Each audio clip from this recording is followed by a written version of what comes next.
तर तुमचे स्वागत आहे आज बीवाला पुट्टा या चॅनलमध्ये.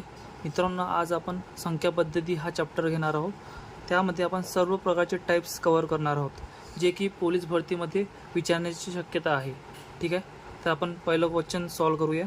ठीक आहे, एका बाटलीमध्ये 125 मिलीमीटर एका बाटलीमध्ये 125 मिलीलिटर दूध याप्रमाणे 2.5 लिटर दूध भरण्यास किती बाटल्या लागतील. आता हा क्वेश्चन विचारला आहे. ठीक आहे, काय म्हटलं आहे, एका बाटलीमध्ये 125 मिलीलिटर दूध याप्रमाणे 2.5 लिटर दूध भरण्यास किती बाटल्या लागतील. ठीक आहे, तर आपल्याला काय करायचं आहे, एका बाटलीमध्ये किती दूध भरले जाते, 125 मिलीलिटर. ठीक आहे, ते लिहिलेलं आहे मिलीलिटर. आणि आपल्याला दूध किती दिलं आहे, 2.5 लिटर. मग आपण 2.5 लिटर म्हणजे किती होईल, मिलीलिटरमध्ये कन्वर्ट केलं तर 2500. ओके, मग आता सिंपल आहे गणित मित्रांनो. त्याला काय करायचं, 2500 भागीला 125 करायचे, 2500 भागीला 125. ठीक आहे, मग 25 एक 25, 25 दुनी 250. मग किती झाले, उत्तर आपल्याला 20. म्हणजे किती बाटल्या लागतील, 20 लागतील. थोडं सिंपल आहे क्वेश्चन मित्रांनो. हा चला मित्रांनो, आता दुसरं गणित सॉल्व करूया. एका शेताच्या 4/5 भागाची किंमत 42,000 रुपये आहे, तर पूर्ण शेताची किंमत किती रुपये असेल. ठीक आहे, आता हे गणित कसं सॉल्व करायचं मित्रांनो, बघा काय म्हटलं आहे, एका शेताच्या 4/5 भागाची किंमत 42,000 रुपये आहे. ठीक आहे, तर मग आता हे सॉल्व करून बघू आपण. याला 4/5ला आपण पर्सेंटेजमध्ये काढू, म्हणजे गुणला 100. ठीक आहे, 5 एक 5 दुनी 10, 20 चोक 80. म्हणजे 4200 किती झाले, हे 80% झाले. ठीक आहे, 42,000 किती झाले, हे 80% झाले. ठीक आहे, मग आपल्याला पूर्ण काढायची आहे. पूर्ण शेताची किंमत म्हणतात, तर शेकडा पूर्ण 100चा असतो. आपण काय करा, 100 पूर्ण शेकडा काढायचा आपला. मग आता ह्याला तिरकस गुणाकार करायचा. हे 100 गुणिला 42,000 भागीला 80. ठीक आहे, 1 शून्य कटला, 1 शून्य कटला. आता याला आपण भागायचं आहे, 8ने 42ला भागायचं आहे. तर आपण इथे भागाकार करू. ठीक आहे, आपल्या सोप्या पद्धती 8 भागीला 4200. ठीक आहे, 8 पंच 40. ठीक आहे, आज जिथे घेतले 2 उरले, इथचा 0 घेतला, 8 दुनी 16, राहिले किती 4, इथचा 0 परत घेतला, 8 पंच 40. पूर्ण भाग गेला, आले किती आपले 525. 100 गुणिला 525 किती येते, तर 52,500. ठीक आहे, उत्तर किती आलं आपलं, पूर्ण शेताची किंमत किती रुपये असेल, 52,500. ठीक आहे, आता आपण तिसरं गणित बघूया. 10 किलो साखरेला 55 रुपये पडतात, तर 4 किलोला साखरेची किंमत किती. ठीक आहे, काय म्हटलं आहे, 10 किलो साखरेला 55 रुपये पडतात, तर 4 किलो साखरेला 4 किलोची साखरेची किंमत किती म्हणते. ठीक आहे, आता मग आपल्याला साखर किती रुपयाची पडली, 10 किलोचं साखर आपल्याला 55 रुपयात पडत असेल, म्हणजे काय भागीला करायचं. ठीक आहे, म्हणजे 55 भागीला 10. त्याला भागलं काय होईल, 1 शून्य आहे, म्हणजे पॉईंट द्यायचा इथे, 1 शून्य म्हणून मग एक घर नंतर पॉईंट द्यायचा, म्हणजे 5 रुपये 5 पैशाची 50 पैशाची आपल्याला पर किलो साखर पडली. ठीक आहे, आपल्याला 4 किलो साखर किती रुपयाची पडते, गुणीला 4 करायचे.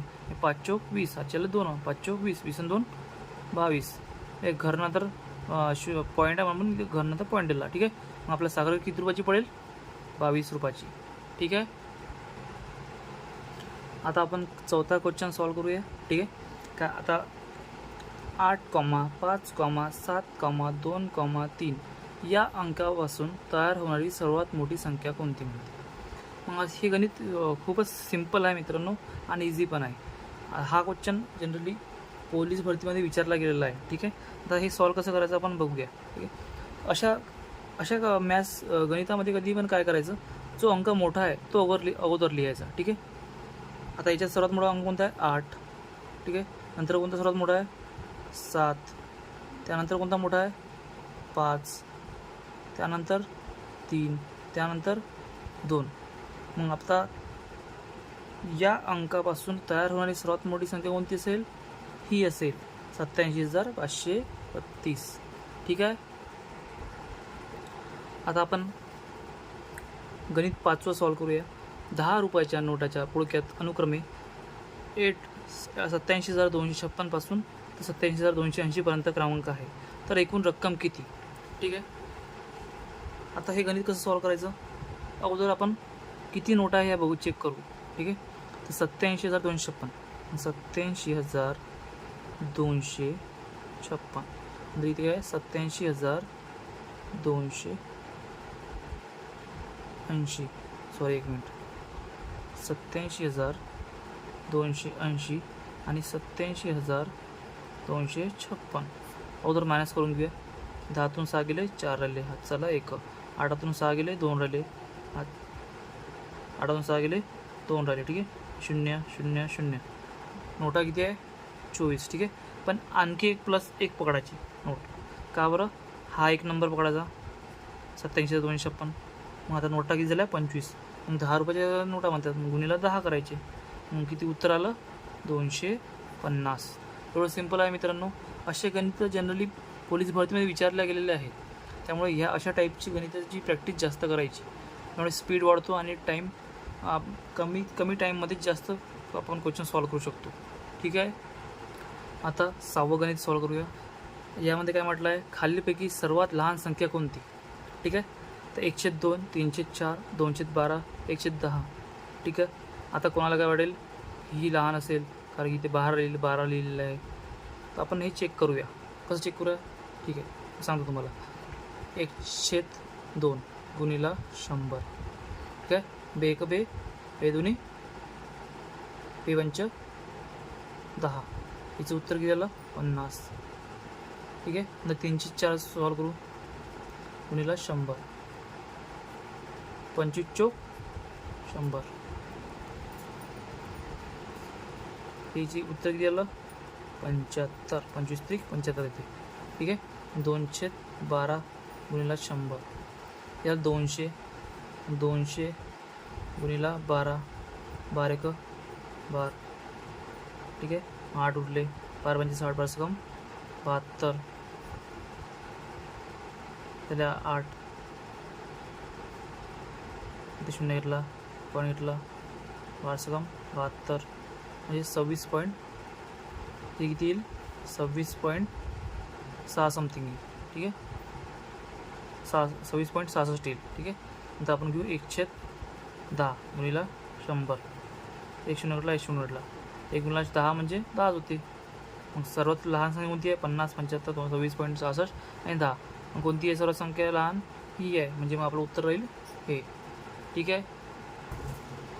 आता आपण 7व्या प्रकारचं गणित सॉल्व करूया. 2 संख्येची बेरीज 15 व त्या वर्गाची बेरीज 117 असेल तर त्या संख्या कोणत्या म्हणते?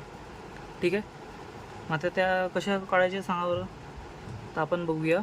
2 संख्याची बेरीज 15 म्हणते. मग आपण त्याची अगोदर चेक करूया. 4 + 11 15 होतात. 5 10 15 होतात. 6 + 9 15 होतात. 7 आणि 8 15 होतात. म्हणजे सर्व संख्या 15 होतात. मग आता आपल्याला काय चेक करायचं आहे? त्यांच्या वर्गाची बेरीज 117 असेल म्हणते. ठीक आहे. मग आता आपण हे काढून बघू वर्ग याचे. 4चा वर्ग किती? 16.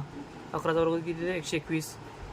7 3 आणि 1.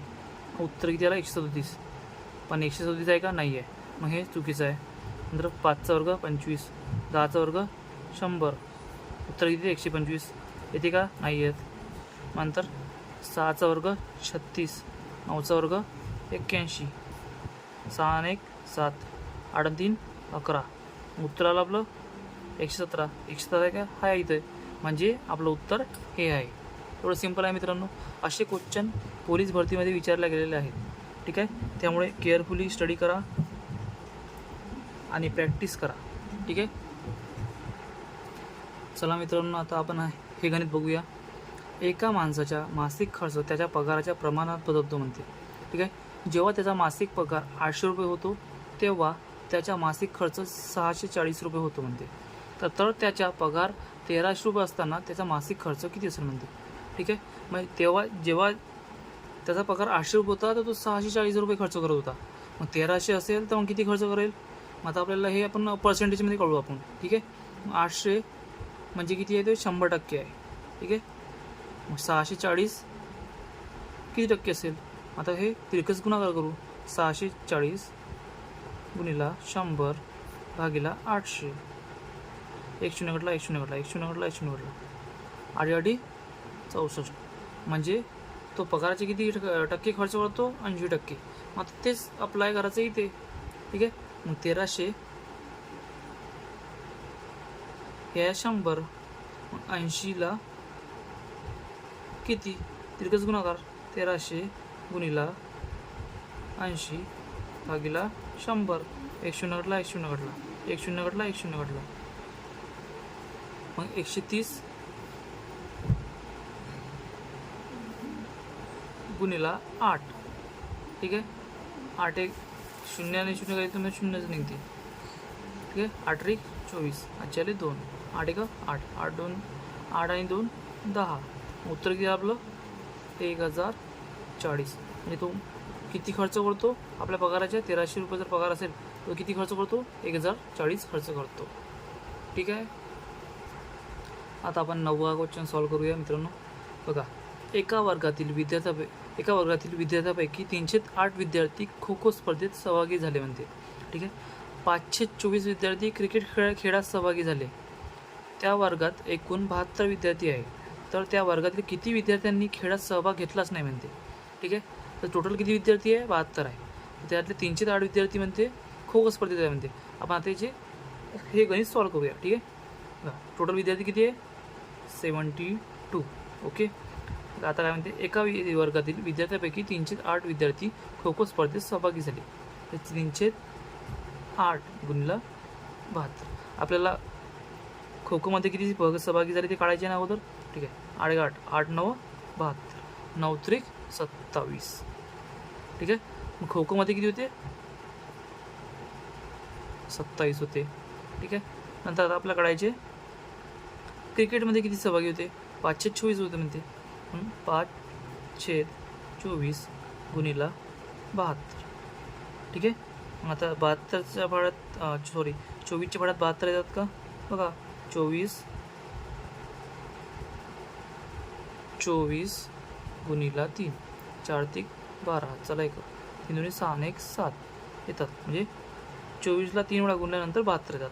24 3 72, 5 3 15. खो खोचे किती आहे, क्रिकेटमध्ये किती आहे, 15 जण आहे.